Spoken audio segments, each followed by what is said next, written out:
Hello and welcome to Magnet Brains Hindi Medium. This is Palak Rakhiani, your English educator. Dear students, dear class 9 students actually, इस session में हम शुरुआत करने वाले हैं class 9th English की reader part 1 का चैप्टर नंबर 1, यानी आपकी जो दूसरी बुक है पैनोरमा पार्ट 1 की, जिसे हम रीडर बुक भी कहते हैं, उसकी शुरुआत हम करने जा रहे हैं, जिसमें सबसे पहला चैप्टर जो कि है I am going to dance again। And आप सभी का ध्यान अगर शायद नहीं गया हो तो ये जो चीज़ लिखी है भाई, ये लिखी है इन्वर्टेड कॉमास के अंदर, यानी ये किसी की कही हुई बात है कि मैं फिर से डांस करूंगी। तो भाई ये किसकी स्टोरी है मैं आपको बता दूं, ये इंडिया की one of the finest classical dancers Sonal मान सिंह की बायोग्राफी है। यानी उनकी लाइफ में ऐसी क्या परेशानी आई, ऐसा क्या हुआ कि उन्हें ये कहना पड़ा। सो बहुत ही इंटरेस्टिंग स्टोरी होने वाली है। इस पूरे चैप्टर में आपको लाइन टू लाइन एक्सप्लेनेशन दूंगी मिक्स लैंग्वेज में। इंग्लिश में अपन रीड करेंगे ताकि अपन को जो है प्रोनाउंसिएशन आए, एंड देन हिंदी में मैं आपको सारी चीज़ें एक्सप्लेन करूंगी। तो बेटा वीडियो को अच्छे से देखते जाना। अगर वीडियो में कुछ डाउट्स आते हैं या फिर आपको पसंद आता है या मैं कोई क्वेश्चन पूछूं तो उसका आंसर कमेंट सेक्शन में ज़रूर बताइएगा। Let's begin with this session quickly, because reader book के लेसन यूजुअली बहुत लंबे लगते हैं बच्चों को, पढ़ते टाइम आती है बहुत ज़्यादा नींद। So don't worry, I am going to make these lessons easier for you. आपको बस क्या करना है, ये वीडियो सुनना है अच्छे से। मेरा अगर एक भी बार आप ये वीडियो देख लोगे ना, ट्रस्ट मी आप आराम से आंसर लिख के आ सकते हो। Okay, but listen with full concentration. So once we begin, पहले हम आते हैं हमारे ऑथर के नेम पे, यानी जिन्होंने ये कहानी लिखी है। अब शुरुआत में एज आई सेड कि बेटा ये क्या है, ये एक बायोग्राफी है। अच्छे से सुनिएगा, ये कुछ कुछ टर्म्स होते हैं जो आपको सीख के चलने हैं, है ना। आप हर चीज़ का शॉर्टकट नहीं निकाल सकते, कुछ कुछ चीज़ें आपको ज़रूर सीखनी है। अब बेटा बायोग्राफी क्या होती है? बायोग्राफी बेसिकली किसी इंसान की कथा होती है, यानी उसकी लाइफ की स्टोरी होती है ना। कि जैसे मान लो कोई फेमस पर्सनैलिटी है, तो आज तो वो फेमस है, इतने बड़े बन गए, लेकिन उसकी बैक स्टोरी कुछ तो होगी। आज वो बड़े बन गए लेकिन उनके पीछे के स्ट्रगल्स कितने रहे होंगे, तो वो उनकी कहानी होती है। एक वर्ड होता है बायोग्राफी, एंड जहां बच्चों को यूजुअली डाउट आता है, एक और वर्ड आता है बेटा ऑटोबायोग्राफी। बस फर्क इतना है कि बायोग्राफी को कोई और इंसान लिखता है। जैसे मान लो Sachin Tendulkar the great cricket player की बायोग्राफी है, तो यानी है तो सचिन तेंदुलकर के बारे में, लेकिन लिखी किसी और ने है। एंड ऑटो वर्ड लग जाए तो उसका मतलब क्या है कि एक इंसान की जीवनी उसने खुद लिखी हो। जैसे मान लीजिए डॉक्टर APJ अब्दुल कलाम जी ने अपनी लाइफ के बारे में खुद ही लिखा है, सो उसे हम कहेंगे ऑटोबायोग्राफी। आई होप ये इंफॉर्मेशन आप जरूर याद रखेंगे हमेशा के लिए। अब शुरुआत करते हैं। जैसा मैंने कहा था, ये क्या है बेटा, ये बायोग्राफी है। किसकी बायोग्राफी? सोनल मान सिंह जी की। एंड ये किसने लिखी है? ये लिखी है नाजमुल हसन जी ने। तो आप इनका नाम याद रखेंगे। एंड इनके बारे में खैर बहुत ज़्यादा आपको डिटेल नहीं दी गई है, लेकिन अब मैं पढ़ा रही हूँ तो मेरा काम है मैं आपको बता दूँ कि बेटा ये अपने टाइम के बहुत ही फेमस जर्नलिस्ट रहे हैं, है ना, पत्रकार रहे हैं। तो एज अ पत्रकार उन्होंने जो है सोनल जी की लाइफ पे ये बायोग्राफी लिखी है। Alright, I hope it is clear. So अब शुरुआत की जो कुछ आपको यहाँ पेजेस दिखेंगे, यहाँ पे हम थोड़ा डिस्कस करेंगे। जैसे ऑथर बताते हैं कि उनकी लाइफ में क्या क्या आया, देन एक्चुअल स्टोरी हम थोड़ी आगे से शुरुआत करेंगे। अब पलक मैम के पढ़ाने का तरीका समझो। बेटा इंग्लिश का मतलब ये नहीं कि मैं तुम्हें ट्रांसलेट करके सब बता दूं, ये तो कहीं से भी करवा सकते हो। मैं तुम्हें एक एक लाइन पढ़ के बताऊंगी ताकि तुम्हें उच्चारण, प्रोनाउंसिएशन सीखो, क्योंकि मैक्सिमम स्टूडेंट्स प्रोनाउंसिएशन में भी गलती करते हैं। तो आज जब मैं यहाँ पढ़ूंगी तो तुम लोग मेरे साथ बोल बोल के रीड करोगे। I hope it is clear. Let's begin with the lesson. Life is not a smooth journey, turbulence, ups and downs are order of the day. I hope आप सभी इस बात से अग्री करते होंगे कि जीवन जो है एक स्मूथ जर्नी नहीं है। ऐसा नहीं है कि फूलों का बिस्तर है कोई। टर्बुलेंस, अप्स एंड डाउन, यानी ऊंच नीच, ऊपर नीचे, खुशी और गम के पल तो आते ही रहते हैं, एंड ये सबकी लाइफ के लिए वैलिड है। चाहे कोई गरीब हो, कोई बहुत अमीर हो, कोई जो है जॉब करता हो या कोई घर पे रहता हो, सबकी लाइफ में बेटा अप्स एंड डाउन्स होंगे। शायद वो तुम्हें दिखते ना हो, शायद तुम्हें सामने वाला इंसान बहुत खुश दिखे, लेकिन होगी उसकी भी कोई back story. The winner in the game of life is one who overcomes adversities and is undeterred by any challenge।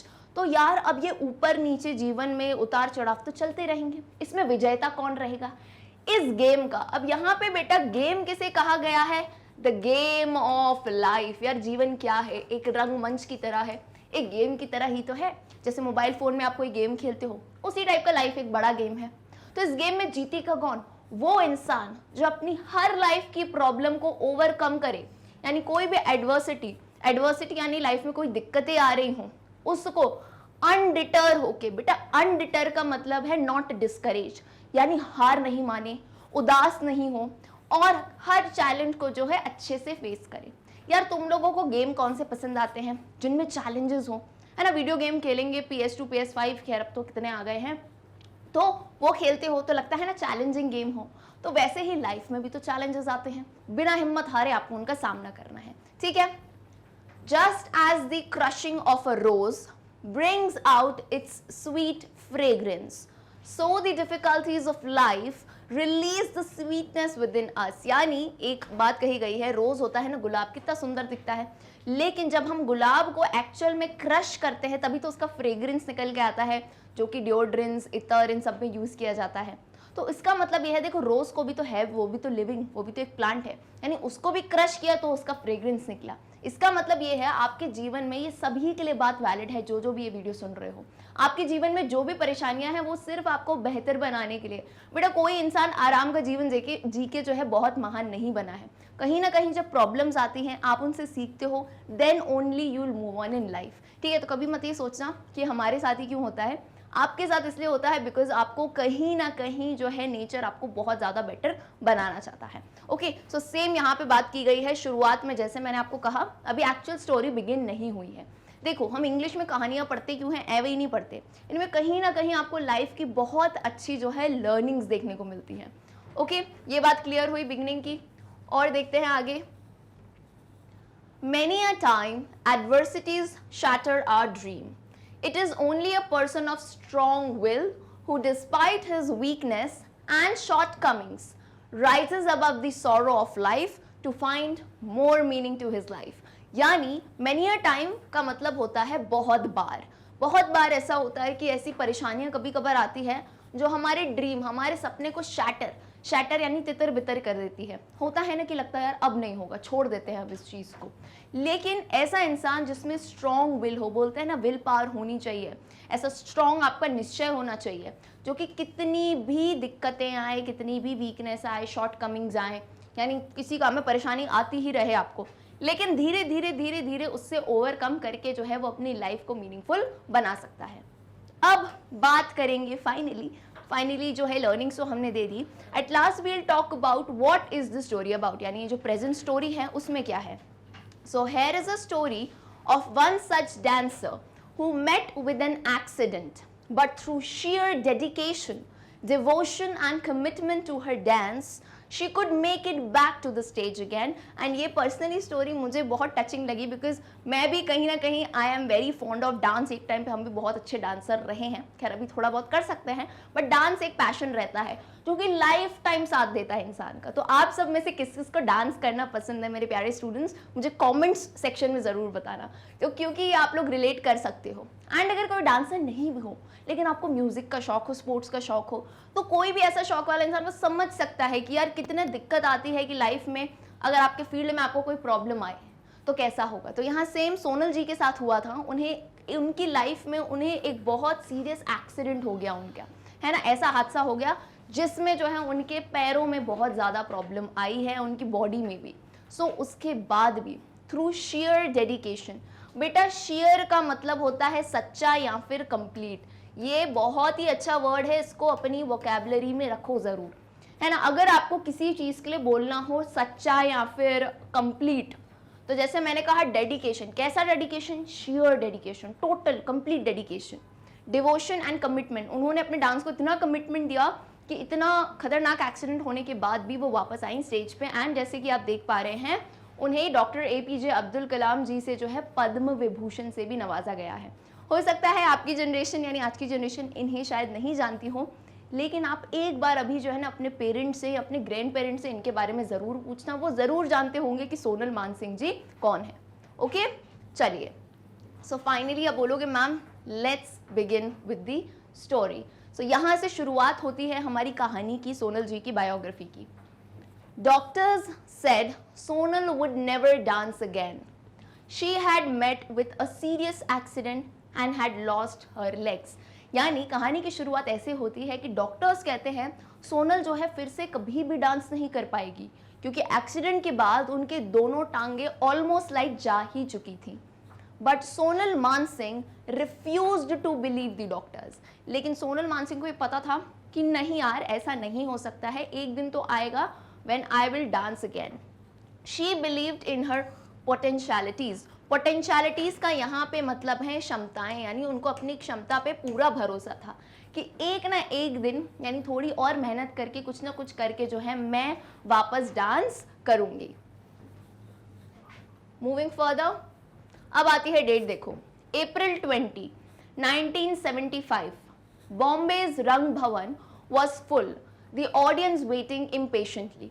अब आपको लगता है कि मैम क्वेश्चन यूजुअली कहाँ से आ सकते हैं, अगर हम एमसीक्यूज वगैरह की बात करी तो ये कुछ चीज़ें मैंने हाईलाइट क्यों करी है ग्रीन से, ताकि आपको ये डेट्स याद रखनी है थोड़ी। जैसे एक डेट है अप्रैल 20, 1975, बॉम्बे में एक बहुत ही फेमस भवन है रंग भवन, वहाँ पे ऑडियंस यानी जनता बेसब्री से इंतजार कर रही थी इनकी परफॉर्मेंस का। इन द ग्रीन रूम, अब बेसिकली ग्रीन रूम एक हरे कलर का रूम नहीं होता है। ग्रीन रूम यूजुअली जो डांसर्स होते हैं या आर्टिस्ट होते हैं उनके तैयार होने के लिए, या वो पूरा रेडी होते हैं ना, अपने ड्रेस कॉस्ट्यूम पहनते हैं, मेकअप वेकअप करते हैं, तो उसे ग्रीन रूम कहा जाता है। So in the green room Sonal Mansingh anxiously looked into the mirror and saw beads of perspiration shining on her face. Her hands and feet were cold. यानी ग्रीन रूम में सोनल मानसिंह जी anxiously, यानी एक होता है, देखो अगर आप में से कोई भी कभी परफॉर्मर रहा हो, चाहे वो डांसर हो, म्यूजिक में हो, कहीं भी, तो पता है स्टेज पे जाने से पहले ना, चाहे तुम कितने भी साल से स्टेज पे जा रहे हो, हर बार एक एंजाइटी सी होती है, एक घबराहट सी होती है। तो सेम थी सोनल जी के साथ। वो मिरर में खड़ी थी एंड वो अपने आप को देख रही थी एंड सॉ बीड्स ऑफ पर्सपायरेशन। अब बीड का मतलब क्या होता है मैं तुम्हें बताती हूँ। बीड तुमने देखा है, मोती टाइप होते हैं बीड्स, जैसे हार में लगे रहते हैं, तो कैसे गोल गोल होते हैं मोती। अब यहाँ लिखा है बीड्स ऑफ पर्सपायरेशन। पर्सपायरेशन का मतलब होता है स्वेट या फिर पसीना। तो जब पसीना बहता है तो यूजुअली ऐसे सर्कुलर फॉर्म में होता है ना, बीड्स फॉर्म में। तो जब अपने आप को मिरर में देख रही थी, उन्होंने देखा बीड्स ऑफ पर्सपायरेशन, यानी पसीने की बूंदें जो है उनके फेस पे थी, यानी हम समझ पा रहे वो बहुत ज़्यादा घबराई हुई थी। Her hands and feet were cold. Cold कब हो जाता है, बोलते हैं ना हाथ पैर ठंडे हो गए भाई मेरे, कि बहुत ज़्यादा डर लग रहा है या बहुत ज़्यादा घबराहट हो रही है। सो सेम था उनके साथ case. She had felt like this once before on her maiden performance in Bangalore. तो ये बात कहते हुए बताते हैं कि ऐसी सेम कंडीशन उनके साथ पहले भी हुई थी। On her maiden performance, maiden का बेसिकली मतलब होता है एक ऐसी लड़की जो अनमैरिड हो, यानी अभी जो वो परफॉर्मेंस की बात हो रही है वो शादीशुदा है, लेकिन शादी से पहले भी बैंगलोर में जब उनकी एक बार परफॉर्मेंस थी तब सेम उनकी कंडीशन थी, यानी वो बहुत ही ज़्यादा घबराई हुई थी, नर्वस थी। But that was 14 years ago. लेकिन ये बात कितनी पुरानी है, 14 ईयर्स पहले की बात है यार ये तो। Since then she had danced in India and abroad, she had been praised by everyone. यानी ये जो बात करें ये तो 14 साल पहले की बात थी बैंगलोर में। तो उसके बाद तो उन्होंने इतनी परफॉर्मेंसेस दी हैं इंडिया में भी, यानी देश विदेश में, इंडिया एंड अब्रॉड, एंड हर जगह उनको बहुत ज़्यादा प्रेज मिला है। बट स्टिल मैंने जैसा आपको बताया कि भाई ऐसी भी कंडीशन लाइफ में आती है परफॉर्मर्स की जब वो नर्वस हो जाते हैं, है ना। Today however Sonal was making a new start. तो तुमको लग रहा होगा मैम, एक तो आपने बताया 14 साल पहले की बात है ना, बैंगलोर में जब उन्हें ऐसा लग रहा था, उसके बाद तो उन्होंने इतनी परफॉर्मेंसेस की, और ये आज भी उन्हें ऐसा डर क्यों लग रहा है, तो क्योंकि आज एक नई बात है। She was going to make a new start. कैसी न्यू स्टार्ट, यानी this was the first time she would dance in public after a car accident in which she had been seriously injured just 8 months earlier। तो ये बात अलग क्यों है, क्योंकि ये उनके कार एक्सीडेंट होने के बाद पहली पब्लिक परफॉर्मेंस है, इसलिए वो इतनी घबराई हुई हैं। यानी ये कार एक्सीडेंट हुआ था उनका 8 महीने पहले, उसके बाद वो रिकवर करके पहला डांस परफॉर्मेंस कर रही हैं। सो आई होप ये बात सुन के आप सभी को बहुत ऑब्वियस लग रहा होगा कि वो क्यों घबराई हैं, कि वो अच्छे से परफॉर्म कर पाएंगी कि नहीं, यानी लोगों की जो उनसे उम्मीदें हैं, जो एक्सपेक्टेशंस है, क्या वो पूरी कर पाएंगी कि नहीं। एंड आई होप सभी के मन में सवाल चल रहा होगा, मैम कार एक्सीडेंट हुआ तो हुआ कैसे, आते हैं उस कहानी पे भी। Had her struggle to dance again been worth it? She pulled herself together and with quick jingling steps was on the stage. So यहाँ पे एक प्रश्न की तरह पूछा जाता है कि उन्होंने जो इतनी स्ट्रगल किया, इतना मशक्कत करी डांस फिर से करने के लिए, क्या वो सब वर्थ थी, या फिर जो अब फिर ये सब सोचते हुए उन्होंने कहा ठीक है इतने थॉट्स नहीं लाती हूँ। She pulled herself together, pulled herself यानी उन्होंने हिम्मत जुटाई, एंड देन वो क्विक जिंगलिंग स्टेप आपने डांसर्स को देखा होगा, एंड यूजुअली क्लासिकल डांसर्स जो भरतनाट्यम करते हैं उनके पैरों में घुंघरू रहते हैं, एंड जब वो स्टेज पे आते हैं तो ऐसे ऐसे ऐसे जिंगल करके आते हैं, तो बहुत स्वीट सी घुंघरू की वॉइस आती है, राइट। एंड वो आ गई स्टेज पे। The spotlights were on her. हमको पता है स्पॉटलाइट क्या होती है, यानी पूरी जगह अंधेरा हो जाता है एंड मान लो जो एक परफॉर्मर है उस पर जो है पूरी लाइट्स रहती हैं। She board hands folded and began her performance. And जैसे हमें पता है इंडिया की सबसे प्यारी बात इंडियन क्लासिकल डांसेस की, कि हम जो है हाथ जोड़ के, यानी सबसे उन्होंने बो डाउन किया, हाथ जोड़े एंड अपनी जो है परफॉर्मेंस शुरू करी। अब देखो भाई, अब और बात करते हैं। Trend in August 1974, Sonal Mansingh felt on top of the world. Trained at first in Bharatnatyam, she had mastered cult style and then had turned to Odissi. So कब की डेट है? अगस्त 1974 में Sonal Mansingh felt top of the world, यानी उन्हें बहुत ही ज़्यादा खुशी थी एंड बहुत ही ज़्यादा वो जो है ना फील कर रही थी, बहुत ही ज़्यादा प्रेज्ड। क्यों?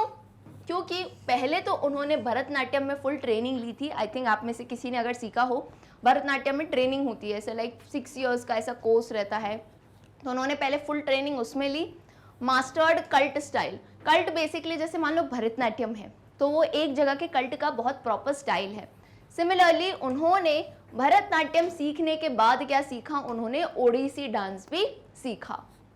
Now she was among the country's best classical dancer। तो यानी पहले भरतनाट्यम की पूरी ट्रेनिंग की, फिर ओडिसी उन्होंने सीखी, एंड इसी तरह से उन्होंने इतना अच्छा डांस फॉर्म को मास्टर कर लिया कि वो इंडिया की one of the best classical dancers मानी जाती थी। She was in Germany that month teaching a course in Indian classical dance। So अब आने वाली है वही कहानी जिसमें हम बात करेंगे कि इनके साथ हुआ क्या था।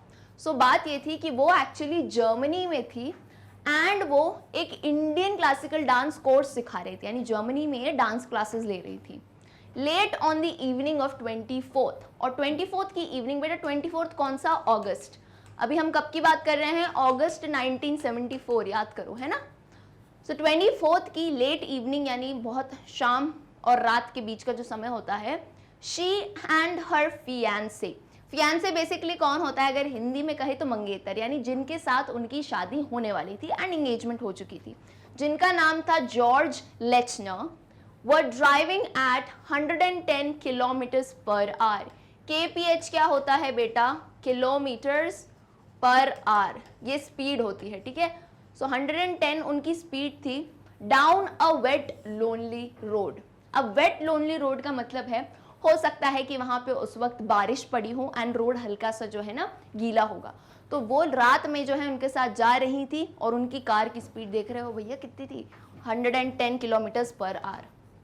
अब हुआ क्या? They suddenly saw a deer, उन्हें एक हिरण दिखा, standing in the middle of the road, यानी रोड के बीच में, रास्ते के बीच में उन्हें एक हिरण खड़ा हुआ मिला। लेचना जैम्ड ऑन दी ब्रेक्स। लेचना कौन थे? उनके फियांसे थे। जैम्ड का मतलब क्या होता है? जैसे मान लो एकदम से उन्होंने ब्रेक पे बहुत जोर से पैर रख दिया। आपने अगर ऐसे देखा हो कभी, बहुत तेज स्पीड से गाड़ी जा रही हो एंड सामने कोई आ गया तो आप ब्रेक कैसे फटाक एकदम पैर रखते हो उस पर, तो जैम्ड का मतलब होता है एकदम जोर से पैर रखना ऑन दी ब्रेक्स। अब ये बहुत ही ऑब्वियस सी बात है क्योंकि रोड भी हल्का सा वेट था, तो गाड़ी हम बोलते हैं ना स्किट मार जाती है कहीं ना कहीं, तो ऐसा ही हुआ उनके साथ। The car slipped sideways car slip हो गई। swung around then turned over and rested on its roof। यानी सिंपल बात ये है, ये 2 लाइनों से ये कहना चाह रहे हैं गाड़ी पूरी उलट गई, ठीक है। साइडवेज गई, swung around हुई, टर्न ओवर हुई, यानी गाड़ी पूरी उल्टी हो गई, ऊपर का सरफेस नीचे आ गया। कुछ इस टाइप से आगे दिखाऊंगी इमेज में।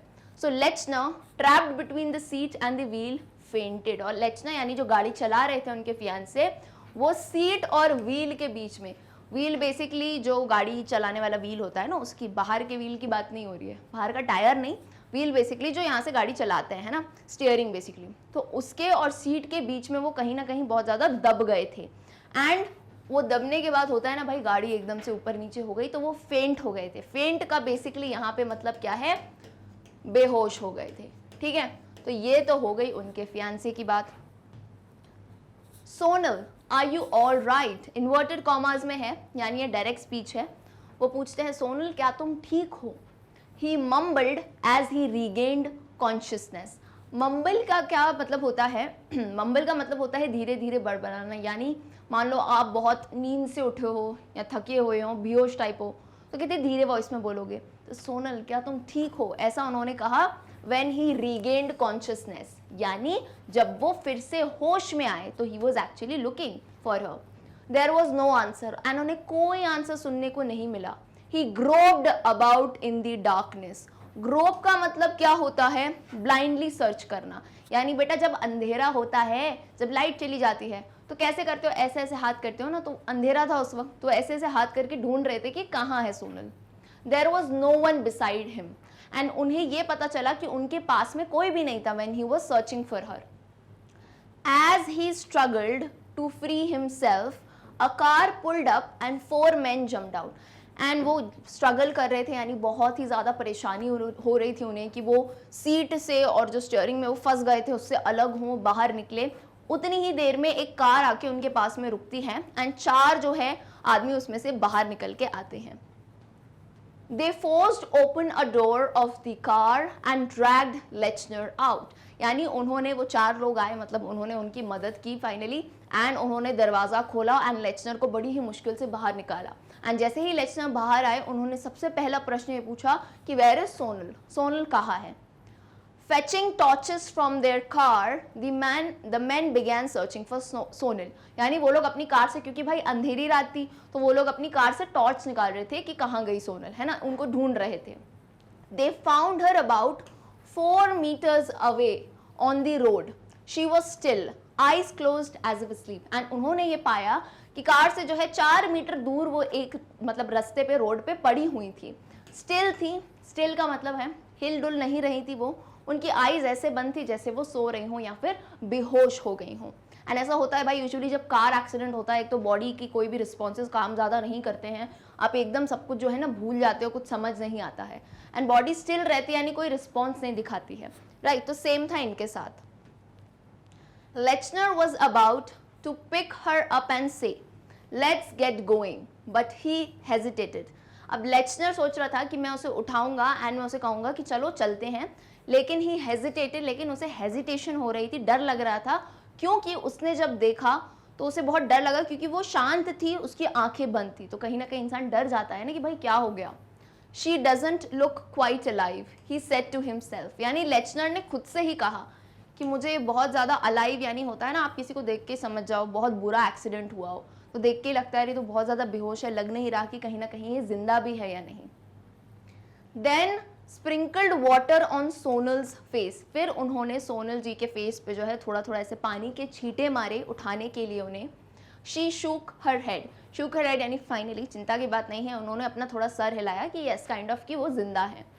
I am cold, she ग्रोन्ड, please put a shawl on me. Saying this she fainted.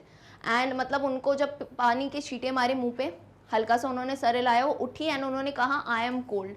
बेटा आई एम कोल्ड का मतलब ये नहीं होता है कि मैं ठंडी हूँ, इंग्लिश के वर्ड्स को एग्जैक्ट ट्रांसलेट मत किया करो, इसका मतलब है कि मुझे ठंड लग रही है. शी ग्रोन्ड, ग्रोन्ड का बेसिकली मतलब होता है पीड़ा से, यानी करहाना. करहाना बेसिकली क्या होता है, जब तुम्हें भी अगर एहसास हुआ हो, कभी गेम वेम खेल रहे हो या कभी गिर गए हो, है ना, बहुत ज़्यादा तुमको चोट आई हो, खून आ रहा है, तो अपन दर्द में आवाज़ निकालते हैं ना कि अरे यार बहुत ज़ोर से दर्द हो रहा है, ऐसा करके. सो वैसे ही उन्होंने दर्द में आवाज़ निकाल के कहा कि मुझे ठंड लग रही है, प्लीज़ मेरे ऊपर एक शॉल डाल दो. इतना ही कहते एंड देन वो फिर से जो है बेहोश हो गई. यानी अभी भी बात कोई सही नहीं हुई है, कहीं ना कहीं उन्हें बहुत गहरी चोटें आई हैं. At that moment, a police car arrived and soon an ambulance was called. The ambulance men lifted Sonal carefully on to a stretcher and rushed her to the municipal hospital. तो उसी मोमेंट उसी वक्त एक police car भी आई and then एक ambulance भी आ गई थी। कॉल्ड यानी जो 4 आदमी थे, देखो ऐसे भले लोग मिलना ज़रूरी हैं एंड मिलेंगे कब, जब आप उनमें से एक बनोगे। तो एक चीज़ इस लेसन से ज़रूर ध्यान रखना कि आपको कभी रोड पे कोई दिखे एक्सीडेंट हुआ हो तो उसमें घबराना नहीं यार। और आपको लगता है कि अगर आप खुद से कुछ नहीं कर सकते, एटलीस्ट कॉल पुलिस और कॉल एन एम्बुलेंस, है ना, इतना तो अपन कर ही सकते हैं। तो यहाँ पे जो 4 लोगों ने उनकी हेल्प करी थी, ये वही 4 लोग हैं देखो जो हेल्प करी उन्होंने, एंड देन एम्बुलेंस को बुलाया। एम्बुलेंस के लोग आए, सोनल जी को स्ट्रेचर पे, स्ट्रेचर बेसिकली इस टाइप की एक चीज़ होती है जिसमें पेशेंट को उठा के रखा जाता है, राइट, उस पर उन्होंने रखा एंड रश्ड हर यानी उनको जल्दी से एक पास के म्यूनिसिपल हॉस्पिटल में ले गए। ये कहाँ की बात हो रही है? इंडिया की बात नहीं है, जर्मनी में है वो लोग, right. In the emergency room she was given injections to ease the pain and then hurried to the x-ray room. तो उन्हें इमरजेंसी, बिकॉज भाई हालत बहुत ख़राब थी, तो उन्हें इमरजेंसी रूम में ले गए थे। उन्हें क्या दिए थे? इंजेक्शन दे दिए गए थे ताकि उनका दर्द जो है कम हो सके, to ease the pain and then hurried to the x-ray room. यानी पहले उनको इंजेक्शन दी, दर्द कम हो जाए, फिर उन्हें जल्दी से कहाँ लेके गए बेटा? X-ray room. अब एक्सरे रूम जाहिर सी बात है, जब बॉडी में चोटें आती हैं ना तो एक्सरे कराना ज़रूरी है ताकि डॉक्टर्स को इनिशियली पता चल जाए कि उन्हें बहुत ज़्यादा गहरी चोट हो सकता है उनके वर्टिब्रल कॉलम में या स्पाइन में नहीं आई हो, राइट। सो ऐसा ही कुछ किया गया। Let's see further. The x-rays showed that Sonal had been badly injured and had many broken bones. यानी एक्सरे से ये पता चला कि सोनल जी बहुत ही बुरी तरह घायल हुई थी एंड उनकी बॉडी की काफ़ी सारी हड्डियां टूट चुकी थी। हर 12th vertebra, 4 ribs and a collarbone were fractured. 12th vertebra basically vertebral column। Biology में आप पढ़ते हैं वर्टिब्रल कॉलम जो होते हैं, जिसे हम बेसिकली आई थिंक रीढ़ की हड्डी भी पीछे कहते हैं, राइट। एंड रिब्स वगैरह ये जो होती हैं, रिब केज, हड्डियों के ढांचे होते हैं ना, रिब्स, ये जो आपकी लंग्स को कवर करते हैं। तो यानी उनकी 4 रिब्स, 12th वाली वर्टिब्रा और collar bone. Collar bone basically आप यहाँ भी देख सकते हो, यहाँ आपके कॉलर पे जो बोन प्रेजेंट रहती है, कॉलर बोन, वो सब फ्रैक्चर हो चुकी थी, which is a very dangerous thing. Luckily and पर वो फिर भी इतनी किस्मत वाली थी कि her spinal cord had not been damaged in the crash. यानी जो हमारी स्पाइनल कॉर्ड होती है वो डैमेज नहीं हुई थी। She would better be taken to the university surgical clinic at Erlangen, the doctor advise Lechner. तो डॉक्टर ने लेचनर को यानी उनके फियांसे को एडवाइस किया कि आप जो है इन्हें यूनिवर्सिटी सर्जिकल क्लिनिक ले जाए जो कि अर्लैंगन में है, दे हैव बेटर फैसिलिटीज़, क्योंकि वहाँ पे जो है सोनल को ट्रीट करने के लिए ज़्यादा बेहतर सुविधाएं हैं। ओके, अच्छा एक चीज़ और, अगर ये डेटा आपको दिया गया है तो कोशिश कीजिए कि आप याद करें, क्योंकि अगर आपको समरी आती है पोएम की या कुछ क्वेश्चंस आते हैं कि सोनल जी को हुआ क्या था, तो आप एग्जैक्ट आंसर दे पाएँ। तो 12th vertebra, 4 ribs and a collarbone were fractured. Okay, so इस डेटा को अपन अच्छे से याद रखेंगे। एंड वन मोर थिंग, ये मैंने डायग्राम में दिया है, तुमको दिखता होगा ना वर्टिब्रल कॉलम है, देखो तो ये ऐसे इसकी हड्डी जो है उनकी टूट गई थी। सो अब आगे जो है जहाँ इनको जाने के लिए कहा गया था, शिफ्ट करने के लिए, एट एर्लैंगन, यानी वहाँ अब उन्हें शिफ्ट कर दिया गया था। The doctors wanted to operate on her at once and put Sonal into a cast. यानी एर्लैंगन में जैसे वो पहुंचे तो डॉक्टर ने कहा कि इनका जो है ऑपरेशन करना पड़ेगा एंड उसके बाद उनको कास्ट में। अब बेटा कास्ट, ये फिल्म कास्ट की बात नहीं है, ये कास्ट बेसिकली इसलिए यूज़ किया जाता है ताकि जो टूटी हुई हड्डियां हैं जब तक वो हील ना करें उनको जगह पे रखने के लिए। जैसे आपने देखा होगा पीओपी से बनते हैं प्लास्टर, जिसे हम कहते हैं सफ़ेद कलर के। अगर किसी की कभी हड्डी टूटी हो और किसी को प्लास्टर लगा हो तो बताना, क्योंकि जब मैं छोटी थी तो मेरी भी हड्डी टूटी थी, तो ऐसे जो है वाइट कलर का पूरा प्लास्टर ऑफ पेरिस बांधा रखते हैं जब तक वो ब्रोकन बोन जो है ठीक ना हो जाए। तो ऐसा डॉक्टर ने कहा था। बट दो semi conscious Sonal shook her head saying no to an operation। Semi conscious यानी बेटा अब उनकी हमें पता है हालत ख़राब थी, तो पूरे होश में वो नहीं थी, आधे ही होश में थी। आधे होश में होने के बावजूद भी उन्होंने अपना सर हिला के कहा कि नहीं। नहीं का मतलब है वो ऑपरेशन के लिए जो है मना कर रही थी। No operation please unless it is really necessary, Lechner told them. फिर उनके फियांसे ने डॉक्टर को कहा कि प्लीज़ जब तक बहुत ही ज़्यादा अत्यधिक आवश्यक नहीं हो जाए तब तक उसका ऑपरेशन आप मत कीजिएगा। ऑलराइट, क्योंकि ऑपरेशन देखो बहुत छोटी मोटी चीज़ नहीं होती है, ऑपरेशन में भी बहुत ज़्यादा रिस्क्स होते हैं एंड जो पेशेंट होता है अगर वो फुल्ली बोलते हैं ना रेडी नहीं हो तो ऑपरेशन शायद नहीं होना ही बेहतर होता है। सो यही केस इनके साथ था। 2 days लेटर यानी 2 दिन के बाद Sonal was out of danger and she was put in a cast, यानी अब फाइनली उनकी जो सिचुएशन थी वो खतरे से बाहर थी एंड उन्हें कास्ट में यानी इस टाइप के, देखो बेटा प्लास्टर में उनके जो है बांध दिए गए थे पैर। This cast covered her from neck to hip and weight 4 kilos, यानी नेक से लेके गर्दन से लेके हिप रीजन तक पूरी वो कास्ट के अंदर थी एंड उस कास्ट का खुद का वजन जो पीओपी से बना था 4 किलो था, ताकि उनके बेटा हमने क्या बात करी, रिब्स वगैरह वर्टिब्रल कॉलम और कॉलर बोन टूट गई थी ना, तो ताकि वो सब एक जगह पे रहें।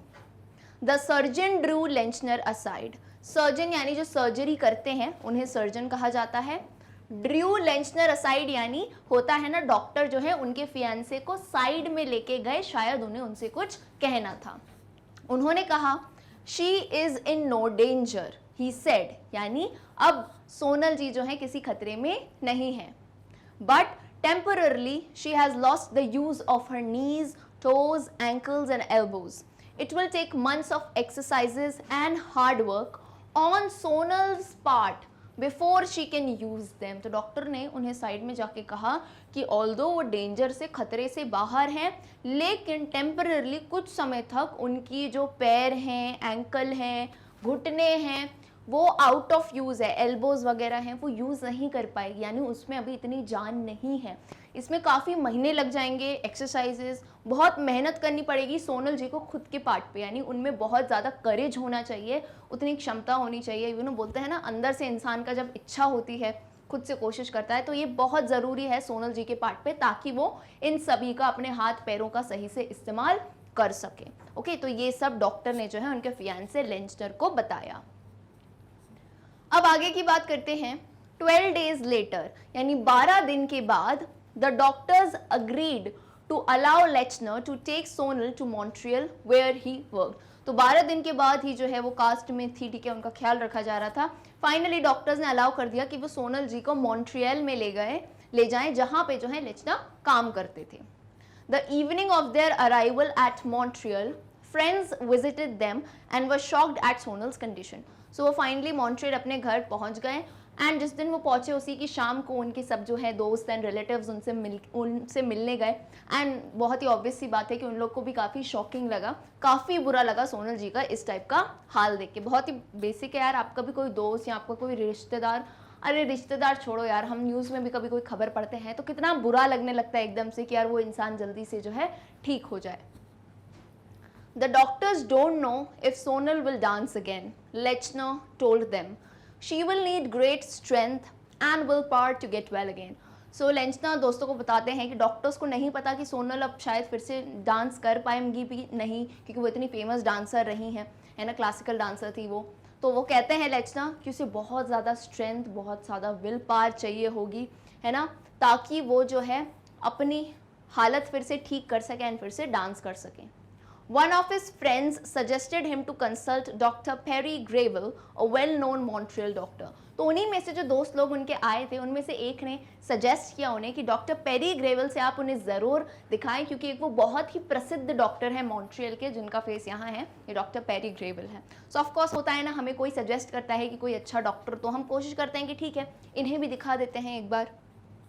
सो ग्रेवल से वो मिले and Gravel agreed to come immediately, but until he had studied the medical report and observed Sonal for several days, he couldn't say anything. तो ग्रेवल जी जो है डॉक्टर से कंसल्ट किया, वो मान गए, है ना, एंड उन्होंने कहा कि वो मेडिकल रिपोर्ट वगैरह उन्होंने स्टडी करेंगे पहले, फिर ही कुछ कह पाएंगे। Sonal knew that she would be able to walk normally again. पर सोनल जी के अंदर ये बहुत ही प्यारी बात है कि उनमें बहुत स्ट्रेंथ था, बहुत ही ऑप्टिमिस्टिक थी वो। ऑप्टिमिस्टिक का मतलब बेटा क्या होता है, एक पॉजिटिव इंसान, है ना, सकारात्मक थी वो कि मैं फिर से नॉर्मल हो जाऊंगी एंड नॉर्मली चलने लगूंगी। But she was growing more fearful that she would never dance again. लेकिन उन्हें कहीं ना कहीं ये डर था कि चलना फिरना तो ठीक है, लेकिन पहले की तरह जैसे वो डांस करती थी, क्योंकि डांस करना specially Indian classical dance is not easy यार, आपको बेंड करना पड़ता है, इतने सारे हैंड मूवमेंट्स होते हैं, बहुत ही स्ट्रेंथ लगती है। तो उन्हें कहीं ना कहीं ये डर था कि मैं चल फिर तो लूँगी पर डांस कर पाऊँगी या फिर नहीं। What am I alive for, she thought dancing is my life. I think her dancer की ये स्टोरी है कि भाई वो खुद से ये प्रश्न पूछती है कि मैं ज़िंदा किस लिए हूँ यार, मतलब ये बॉडी ऐसी पड़ी हुई है मेरी, मैं किस लिए ज़िंदा हूँ, मेरा जीवन तो डांसिंग ही है, यानी नृत्य ही मेरा जीवन है। फॉर डेज शी ले on her bed simply staring at the ceiling. ये होता है, पता है, आप कभी अगर सोचा हो आपने बीमार हुए हो या लंबे टाइम तक भगवान न करे आपको ऐसी कोई बीमारी आई हो कभी, तो आपने देखा होगा ना, आपको कुछ लगता नहीं है क्या करें, पूरे टाइम अपन बिस्तर पे पड़े रहेंगे या फिर ऊपर दीवार पे सीलिंग देखेंगे या इधर उधर जो है आपका मन कहीं ना कहीं भटकता ही रहेगा। Her mind was sometimes desperate with thoughts of the future, and कभी कभार हम फ्यूचर के थॉट्स सुन के आने लगे उनके दिमाग में। Her appetite had gone and her nights were often sleepless. Appetite यानी उनकी जो डाइट है, उनकी भूख वगैरह थी, वो बिल्कुल ही जैसे बीमार इंसान होता है ना, तो ऑब्वियस सी बात है कि उस तरह से नहीं खा सकता है जैसे पहले खाता था, तो ऐसा ही है, उनकी एपेटाइट बहुत ही, डाइट कम हो गई थी, बहुत ही दुबली पतली सी हो गई थी वो। एंड नाइट्स वर स्लीपलेस यानी और रातों को भी उन्हें, क्योंकि कुछ था नहीं करने को यार, पूरे दिन इंसान थकेगा नहीं तो कैसे नींद आएगी, तो इसलिए रात में भी उन्हें जो है नींद नहीं आती थी। Finally doctor gravel gave his opinion, यानी डॉक्टर ग्रेवल ने कहा था कि पहले मैं इन्हें ऑब्जर्व करूंगा, इनकी मेडिकल रिपोर्ट्स पढ़ूंगा, फिर ही मैं कोई राय दे पाऊंगा। तो फाइनली वो अपना ओपिनियन देते हैं। He examined her then stood looking at her seriously, Sonal's heart sang, तो उन्होंने पूरा एग्जामिनेशन किया एंड उसके पास में जाके वो खड़े हो गए बिल्कुल सीरियस वे में, एंड सोनल जी का हार्ट सैंक यानी दिल जो है, सिंक का पास्ट टेंस होता है सैंक, सिंक का मतलब क्या हो जाता है, डूब जाना, तो उनका दिल कहीं ना कहीं डूब रहा था, घबरा रहा था कि डॉक्टर क्या कहेंगे। I am afraid, he began, that you may be able to dance again. He gave her a broad smile. तो डॉक्टर ने क्लियरली कहा कि आई एम अफ्रेड, कि मुझे डर लगता है कि ये शायद नहीं हो आप फिर से डांस कर पाएँ या नहीं, है ना। उन्होंने क्लियरली कहा कि मैं श्योर नहीं हूँ, आई एम अफ्रेड कि आप शायद फिर से डांस जो है नहीं कर पाए, एंड उन्होंने एक ब्रॉड सी उन्हें स्माइल दी। सो अब अगेन बहुत ही डिसहार्टनिंग चीज़ है जब आपको डॉक्टर इतना, मतलब बहुत ही वेल नोन डॉक्टर थे वो, इतनी स्टडी उन्होंने करी, रिपोर्ट किया, उन्होंने क्लियरली बताया कि आप शायद डांस फिर से नहीं कर पाए। Not believing her years, Sonal made him repeat what he said, going over the words again and again. तो उसको अपने बिलीविंग हर ईयर्स यानी कानों पे विश्वास नहीं हो रहा था, एंड वो डॉक्टर से फिर से पूछे जा रही थी कि सही बताइए आप क्या कह रहे हैं, कि एंड बार बार उनके वर्ड सुन रही थी कि अच्छा मैं डांस नहीं कर पाऊंगी। I am alive again, she thought. No matter what happens, I am going to dance again. देखो ये होता है एक पॉजिटिव इंसान, परेशानी के वक्त में भी सोचो, इतने बड़ा डॉक्टर तुमको आके कह रहा है कि ये नहीं हो पाएगा, लेकिन फिर भी कहती है कि मैं जिंदा हूँ भाई, I am alive again, and no matter what, कितनी मेहनत लगे, कितना टाइम भी लगे, लेकिन मैं जो है फिर से डांस करूंगी, I am going to make that happen. So ये इनका करेज था, डेडिकेशन था, एंड देन उसी दिन से जो है चालू हो गई अपने इस मिशन पे। After 3 months the cast was remove. देखो बेटा, तुमको दिखने में बहुत छोटी सी स्टोरी लग रही है, लेकिन ऐसा नहीं है उन्होंने सोचा और सब कुछ उस वक्त हो गया। अभी तो उनकी पूरी बॉडी कास्ट में यानी उस प्लास्टर के अंदर थी। 3 महीने बाद वो प्लास्टर जो है रिमूव हुआ, है ना, तो 3 महीने तक सोचो उन्होंने इतना वेट किया। Now came the period of hard work, यानी 3 महीने तक कहीं ना कहीं उनकी बॉडी जो है अंदर से जो है आप बोल सकते हो सही होती गई, हील होती गई। उस टाइम पे उन्होंने ऐसा कुछ नहीं किया, ऑफ कोर्स जब आपका प्लास्टर है तो आप कुछ नहीं कर पाओगे ना इतनी एक्सरसाइज। अब आता है पीरियड, इसका हार्ड वर्क का टाइम आता है, मेहनत का टाइम आता है। For Sonal had to begin exercising, so cast यानी प्लास्टर हटने के बाद उनको धीरे धीरे एक्सरसाइजेस से शुरू करना था। But every time Sonal moved her muscles after 5 months of disuse hurt badly. अब हुआ क्या, देखो भाई 3 महीने बाद कास्ट हटा और 1-2 महीने से उनका ऐसा प्रॉब्लम था ही, तो इतने टाइम तक जब आप अपने बॉडी पार्ट्स को, यार बहुत ही बेसिक सी बात है, तुम 1 आध महीना क्या 1 हफ्ता भी एक्सरसाइज नहीं करोगे ना, तुम्हारे हाथ पैर दुखने लगेंगे, है ना। तो अब 5 महीने तक जब उनकी बॉडी के पार्ट्स का कोई यूज नहीं था, एंकल्स वगैरह एक ही जगह पे थे, तो जब वो हल्का सा भी मान लो यूं पैर उठा के रख रही हैं तो बहुत ही ज्यादा हर्ट कर रहा था वो, राइट। तो यानी काफी मुश्किल तो होने वाला है ये सब। Sometimes the pain was so great that she nearly fainted and was on the point of giving up. यानी कभी कभार तो भाई, और मैं ऑनेस्टली बताऊँ ना, हड्डियों का दर्द सबसे खतरनाक दर्द होता है। अगर आप में से if any one of you must have faced fracture, ओ भाई हड्डी में जब दर्द होता है ना, it's like the pin point, ऐसा लगता है बहुत सारी सुइयां चुभ रही हैं, लाइक वो दर्द एक्सप्लेन नहीं कर सकते। कि आई थिंक मुझे पर्सनली मुझे भी हुआ है जब मैं छोटी थी, मैं I was in 5th grade, तब हुआ था भाई। तब का दर्द मुझे आज भी याद है, यानी हड्डियों के दर्द में तो उनका दर्द, भाई इनकी तो बहुत सारी हड्डियां टूटी थी, सो इतना ग्रेट था कि वो नियरली यानी वो बेहोश हो गई थी एंड बस वो गिव अप, मतलब नियरली टू गिव अप, कि यार अब मुझसे ना हो पाएगा. But years of dancing had given her great mental discipline. This is the quality of a dancer. भाई डांसिंग से जो है ना, आप इतना गिरते हो, इतने पैरों में चोटें आती हैं, चाहे स्टेज हो चाहे डिसिप्लिन हो, एक मेंटल डिसिप्लिन आ जाता है. आपको पता है कि कितनी भी परेशानी आए, क्योंकि डांसर्स का क्या होता है, एक स्टेप भी अगर नहीं बने ना तो हम इम्पेशेंट नहीं होते हैं. वी नो धीरे धीरे धीरे धीरे वो हो ही जाएगा. सो ये बेनिफिट था, देखो कहीं ना कहीं डांसिंग की उनकी मदद आई कि इतने सालों से वो नृत्य करती थी तो उनमें मेंटल डिसिप्लिन था. तो चाहे कितनी भी परेशानी हो, कितना भी दर्द हो, वो डटी रही. She continued her exercises knowing she would dance again. And जो है उन्होंने अपनी एक्सरसाइजेज की कसरत का सिलसिला जो है जारी रखा. ग्रेजुअली यानी धीरे धीरे she learn to move her toes, then her ankles and knees and then her body. So धीरे धीरे वो अपने एंकल, नीज, घुटने वगैरह मूव करने लगी. Slowly her health improved, she put on weight, she gained more control over a body. So धीरे धीरे विद टाइम, देखो किसी भी चीज़ को वक्त दो सब ठीक हो जाता है. सिमिलरली इनके साथ भी इन्होंने टाइम दिया, इनकी हेल्थ ठीक होने लगी एंड जैसे वो पतली हो गई तो अब उनका वेट भी पुट ऑन होने लगा एंड उनका अपने बॉडी पे, अपने हाथ पैरों पे जो है अच्छा कंट्रोल आने लगा. 6 months after the accident, यानी एक्सीडेंट के 6 महीने बाद, she began the basic dance steps that she had first learned as a child nearly 25 years earlier. तो जो बचपन में यानी जो भरतनाट्यम की शुरू की जो स्टेप्स होती हैं, स्टेप नंबर 1 स्टेप यानी धीरे धीरे बेंड करके जो अपन पैर ऐसे ऐसे टैप करते हैं, राइट, छोटे छोटे हैंड जेस्चर्स, बेसिक स्टेप्स उन्होंने जो है चालू कर दिए. कब चालू किए? एक्सीडेंट के 6 महीने बाद. She lifted one foot and stamped it on the floor. अगर किसी ने, देखो मैं खुद एक्चुअली भरतनाट्यम ट्रेन डांसर हूँ, सो मैं आपको बताती हूँ होता क्या है कि आपको जो है ना पैर ऐसे साइड करके, यानी ये आपके मान लो फुट है ना, ये आपको ऐसे साइड करके बेंड करने होते हैं. आप बेंड करते हैं, देन ऐसे पैर टक रखते हैं. तो जब आप पैर रखते हैं तो बहुत प्रेशर से रखा जाता है, ऐसे आवाज़ आती है पट.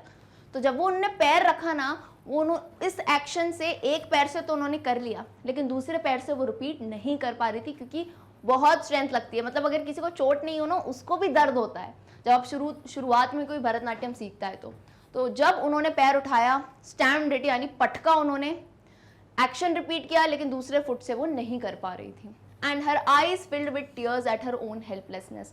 तो होता है ना, इंसान हेल्पलेस फील करता है कभी कभार कि यार मैं एक टाइम पे इतनी अच्छी डांसर थी एंड अब मैं अपना पैर भी नहीं पटक पा रही हूँ सही से. The next day however she managed it twice. पर देखो वो रुकी नहीं, वो झुकी नहीं. अगले दिन बोला कोई नहीं, आज नहीं तो कल. अगले दिन उन्होंने फिर से प्रैक्टिस की, है ना. तो practice makes a man perfect. वो करती रही कोशिश.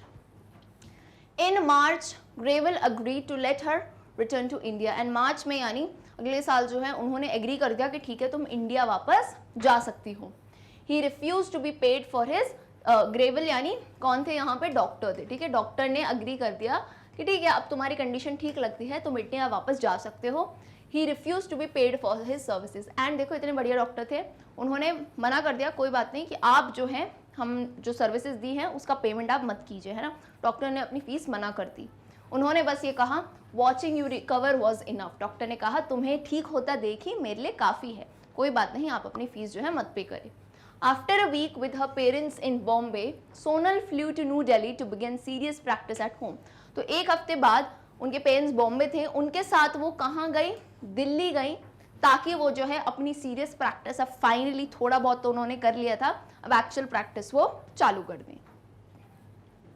ऑन द फर्स्ट डे यानी पहले ही दिन, with the musicians sitting around her, she couldn't hold back her tears, neither could anyone else. यार देखो म्यूजिशियंस, भरतनाट्यम में म्यूजिशियंस बैठते हैं, ताल जो बजाते हैं, तो भाई आसपास एक दूसरे को देख के सब अपने आंसू कंट्रोल नहीं कर पाए क्योंकि वो इतनी प्रसिद्ध डांसर है, सबका एक कनेक्शन हो जाता है, उन्हीं के ग्रुप के थे, तो ना वो अपने आंसू रोक पा रही थी. एंड ये होता है, देखो आप अपनी किसी चीज़ के पास वापस जाते हो ना तो एक अलग ही फीलिंग आती है. And she was in tears, वो बहुत ही भावुक हो गई थी.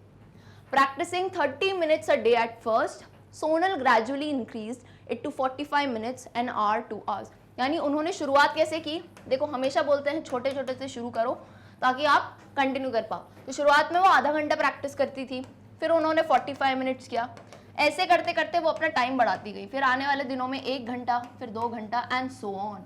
तो इस टाइप से ग्रेजुअली वो अपने प्रैक्टिस टाइम बढ़ाती गई ताकि उनकी बॉडी की जो है स्ट्रेंथ भी बढ़ती जाए। As the days went by, her body seemed lighter and her dancing slowly gained its former grace. A month later, she was ready. यानी जैसे जैसे धीरे धीरे वक्त बीतता गया, उनकी बॉडी और लाइट होती गई। लाइट का मतलब है एक डांसर की बॉडी कैसे होती है, मस्त उछलने कूदने वाली। तो धीरे धीरे यानी उनकी बॉडी पे उनका कमांड आता जा रहा था, जो शरीर में दर्द थे वो जाते जा रहे थे। And slowly gained it's farmer grace. Farmer का मतलब होता है बेटा पूर्व काल, यानी पहले जिस तरह से उनकी डांस में जो मूवमेंट्स आते थे, जो एक्सप्रेशंस आते थे, हैंड जेस्चर से, भरतनाट्यम में ऐसा ऐसा होता है ना, तो वो सब बहुत अच्छे से आने लगा, राइट। और 1 मंथ के बाद she was ready, she was all ready to perform on stage at Rang Bhavan. याद कीजिए शुरुआत में हमने बात की थी रंग भवन की। Sonal danced as she had never danced before. She danced for 2.5 hours।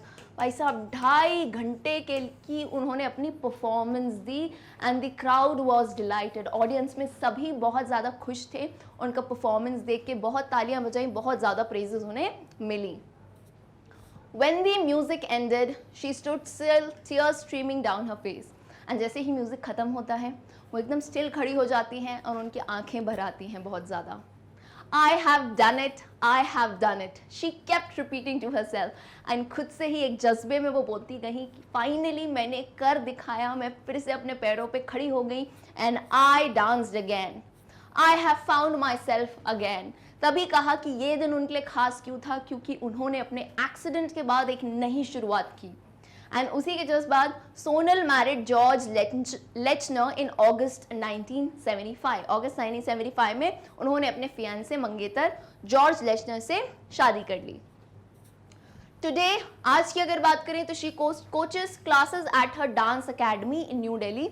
New Delhi में उनकी बहुत ही फेमस डांस अकेडमी है जहाँ पे वो बच्चों को सिखाती हैं, होम में भी यानी होम टाउन इंडिया में भी, एंड अब्रॉड यानी देश विदेश में वो देखो इतने सारे स्टूडेंट्स को जो है ट्रेनिंग देती हैं। I now realize how precious life is. ये कहती हैं सोनल जी कि मुझे अब एहसास होता है कि हमारा जो जीवन है वो कितना प्रेशियस है। बेटा परेशान मत रहा करो जीवन में यार, जो भी आज तुम्हें मिला है उसमें खुश रहो, enjoy the moment, live in the moment। क्योंकि हमें पता है यार जीवन की कोई भी चीज़ जो है हम कह सकते हैं डिसाइडेड नहीं है, कभी भी कुछ भी हो सकता है, right. So be happy at all the time and अपने जीवन को पहचानो कि ये कितना प्रेशियस है, कितना कीमती है।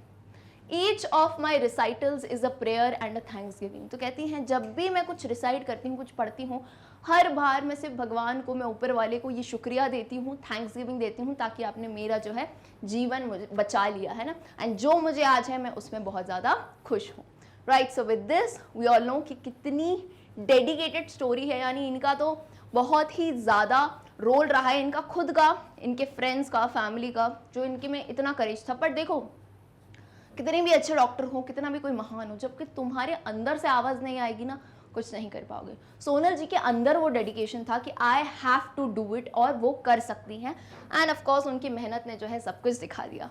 सो with this we and the wonderful story I am going to dance again. Hopefully आप लोग को यार बहुत इंस्पायरिंग लगी हो, एंड अगर ये स्टोरीज अच्छी लगती हैं, मेरे पढ़ाने का तरीका समझ आया, तो कमेंट सेक्शन में ज़रूर बताना, ताकि पलक मैम को जो भी है मोटिवेशन मिलता रहे। इस वीडियो को सभी क्लास 9th के स्टूडेंट्स के साथ ज़रूर शेयर करें, क्योंकि मैग्नेट ब्रेन्स हिंदी मीडियम ये मानता है कि ज्ञान जो है भाई बांटने से ही बढ़ता है। मैं आपको बता दूं, हमारी क्लास 9th का कोर्स जो है भाई अच्छी तरीके से हम पढ़ रहे हैं। आपकी जो बुक्स है पैनोरमा 1, उसके भी सारे चैप्टर्स, पोम्स वगैरह मैंने कंप्लीट कर दिया है। तो पढ़ाई में देरी मत करो, नीचे डिस्क्रिप्शन में प्लेलिस्ट की लिंक दी गई है, या फिर आप हमारे चैनल पे जाके प्लेलिस्ट में जा सकते हो। वहाँ आपको क्लास 9th इंग्लिश की सारी तरह की जो है आपको वीडियोस मिल जाएंगी, सभी का एक्सप्लेनेशन मैंने दिया गया है, सब कुछ कंप्लीटेड है भाई। तो जाओ पढ़ाई चालू करो, एंड अगले वीडियो में ज़रूर बने रहना, क्योंकि मैं इसी पर्टिकुलर चैप्टर की जो है एक्सरसाइजेज यानी इंपॉर्टेंट क्वेश्चन आंसर्स को डिस्कस करूँगी। So see you all, till then, good bye.